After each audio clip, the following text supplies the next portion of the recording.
Baldur's Gate 3 has a role-playing conflict of interest. What do I mean by this?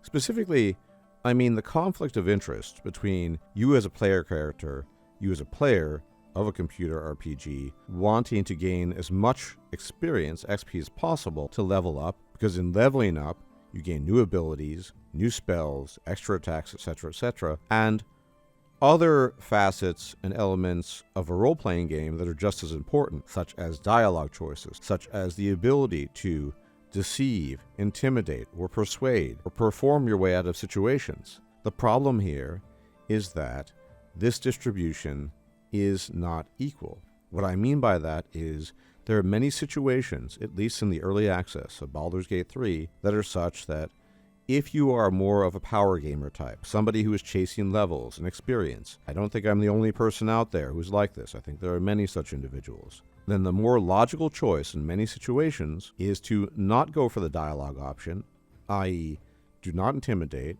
do not persuade, do not deceive, etc., and just go for the attack. Because in killing your opponent, you are guaranteed to get some XP, no matter how little, versus in many instances, not getting any XP by choosing the dialogue option. This scene with Korga, the druid who betrays her fellow druids by siding with the shadow druids, is a perfect example of this. I could have talked Korga down, but I realized that in chasing level 5, which is the prize of patch 9, that by killing her and all the shadow druids, I would gain more XP and I would get closer to level 5.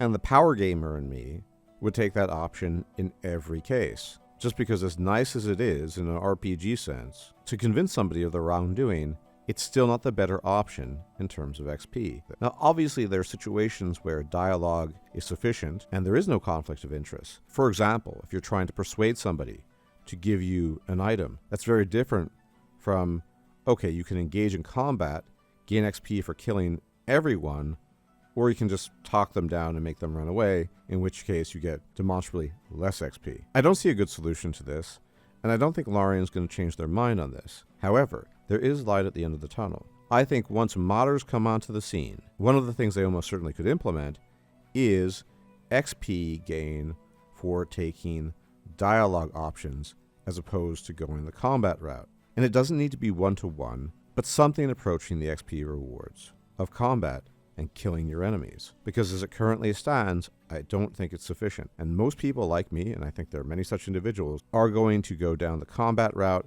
to get that extra experience so they can level up faster and become more powerful. Dialogue options are fantastic, whether it's perform, whether it's deceive, whether it's intimidate, whether it's persuade, whatever it might be, they're amazing. However, they're not always the best option in terms of optimizing your role-playing outcomes in terms of RPG mechanics. As always, thank you for tuning in. Please leave a like, share, comment, subscribe, as it really helps out the channel. And I'll check you out next time. Take care.